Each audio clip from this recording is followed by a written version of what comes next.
berkumpul di padang mahsyar, tiap orang sibuk dengan persoalannya masing-masing. Matahari waktu itu didekatkan oleh Allah, panas luar biasa. Ada yang saking panasnya itu mencucurkan peluh keringat sampai sebatas mata kakinya. Ada yang keringatnya sampai sedengkulnya, ada yang keringatnya sampai sepusatnya, ada yang keringatnya mengalir sampai sebahunya, ada yang kelelap oleh keringatnya sendiri, sementara orang di sampingnya nggak apa-apa. Bergantung lagi amalan dia waktu di dunia ini. Saudara-saudara, sebagian orang dalam kepanikan padang mahsyar berombong-rombong datang mereka menghadap Nabi Adam. Ya Adam, anta abal bashar. Hai Adam, Tuhan adalah bapak moyang manusia. Kami sebentar lagi akan disidang, dimintakan pertanggungan jawab. Tolonglah kami, hai Adam. Kata Nabi Adam, jangankan nolongin sampean, saya sendiri tanggung jawab di hadapan Allah ketika dulu tidak boleh makan khuldi, saya serobot. Sudahlah, urus diri masing-masing saja, nafsi. Begitu kata Nabi Nuh, begitu kata Nabi Ibrahim. Tiap orang bertanggung jawab sendiri-sendiri. Ketika itulah saudara-saudara, nikmatnya menjadi umat Nabi besar Muhammad sallallahu alaihi wasallam. Sebab apa? Walaupun menurut abjad kita ini umat paling belakang, kan paling belakang kita ini toh, karena Nabi Muhammad adalah Nabi akhir, tapi akan dihisap lebih dulu, lewat di atas sirat lebih dulu, masuk surga lebih dahulu ketimbang umat-umat belakangan. Ketika Rasul mendekati ajal, beliau tanyakan itu kepada malaikat Jibril. Malaikat Jibril berkata, Muhammad jangan khawatir, Allah sudah berjanji, inni haramtul jannata ala sairil anbiya hatta tadkhulaha anta wa haramtuha ala sairil umami hatta tadkhulaha ummatuka. Surga aku haramkan buat seluruh nabi kecuali kalau engkau Muhammad sudah masuk ke dalamnya, dan surga aku haramkan buat seluruh umat kecuali kalau umatmu Muhammad sudah masuk ke dalamnya. Logikanya, walaupun menurut abjad kita umat paling belakang, bakal dihisab paling dulu, lewat di atas sirat paling dulu, masuk surga paling dulu, kalau mampir ke neraka juga paling ya resiko. Jangan mau enaknya aja paling dulu. Saudara hadirin yang saya hormati, setelah masa kebangkitan itu jangan dikira begitu bangkit langsung diperiksa, masih menunggu menanti ribuan tahun perhitungan padang mahsyar untuk sampai kepada proses yang disebut yaumul hisab, hari perhitungan. Seorang demi seorang bakal dipanggil. Bayangkan saja, kita se-RT saja di absen, kadang-kadang perlu waktu lama.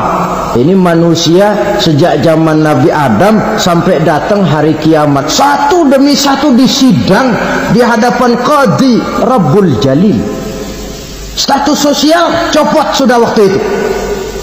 Yang pernah jadi hartawan di situ tidak lagi kelihatan kehartawanannya. Yang pernah jadi jenderal tidak lagi dipanggil jenderalnya. Yang ustadz tidak lagi dipanggil al-mukarramnya.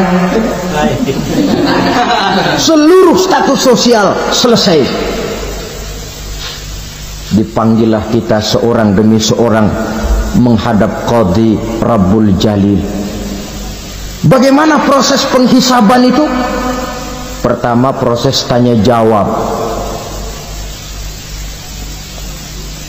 Di antaranya ada hadis menyatakan, lan tazula qadama 'abdin yaumal qiyamah hatta yus'ala an arba'i khisalin. Besok di hari kiamat tidak akan bergeser telapak kaki seorang hamba sampai dia ditanya lebih dulu tentang 4 persoalan. Tentang ilmunya, kemana ilmu itu diamalkan, tentang umurnya, di mana umur itu dihabiskan, tentang masa mudanya, kemana masa muda itu dipakai, tentang hartanya, dari mana harta itu didapat dan kemana harta itu dibelanjakan. Ini termasuk proses tanya jawab. Jadi kalau istilah pengadilan dunia, nama Fulan bin Fulan.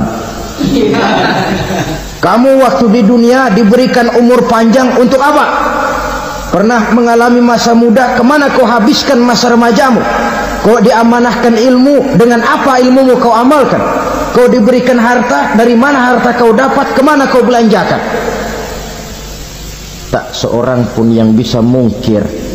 Sebab apa? Dikala itu yang menjadi saksi bukan orang. Yang menjadi saksi adalah seluruh anggota badan kita. Tangan bicara, kaki jadi saksi terhadap seluruh amalan yang pernah kita kerjakan pada saat kehidupan di alam dunia ini. Selesai proses tanya jawab, lalu diperlihatkan buku catatan kita waktu hidup di dunia ini. Jangan lupa Allah itu menyiapkan 2 superkomputer kepada kita. Sebelah ditempelin sebelah kanan, yang sebelah tempelin di sebelah kiri. Komputer itu namanya Raqib dan Atid, 2 malaikat yang apabila baik kita lakukan, refleks saja akan menulis kebajikan kita. Jahat kita kerjakan, akan tertulis. Catatan itu nanti diperlihatkan kepada kita. Waduh, alangkah malunya pada saat diperlihatkan catatan kita, buku rapot kita merah melulu. Barangkali diperiksa sambil diomelin, brengsek lo. Buku merah melulu begini, bagaimana waktu hidup di dunia? Tidak cukup diperlihatkan buku catatan kehidupan, rekaman kehidupan. Rekaman kehidupan kita secara utuh sejak terlahir sampai ajal datang merenggut nyawa. Barangkali mirip dengan video sekarang ini, di mana terekam dengan baik seluruh kegiatan kita, sejak yang sekecil-kecilnya sampai kepada yang sebesar-besarnya. Untuk kemudian kita pun menerima balasan. In khairan fa khairun wa in syarran fa syarrun. Kalau baik ya baik balasannya, kalau jahat ya jahat juga balasannya. Catatan-catatan kita diberikan. Kalau banyak kebajikannya diberikan di tangan kanan dengan cara yang halus. Kalau banyak kejahatannya diberikan dari sebelah kiri atau dilempar dari belakang. Itulah sebabnya sejak di dunia ini kita sudah mohon kepada Allah. Ketika berwudu membasuh tangan kanan, apa kita bilang? Allahumma a'tini kitabi biyamini wa hasibni hisaban yasira. Ya Allah, berikan saya kitab di tangan kanan, dan kalau saya memang perlu dihisap, hisaplah saya yang seringan-ringannya. Tangan kiri berlindung kita kepada Allah, jangan sampai diberikan kitab di tangan kiri atau dari arah sebelah belakang. Wa a'udzubika an tu'tiya kitabi bishimali aw min wara'i zuhri, dari arah sebelah belakang. Na'udzubillah min dzalik.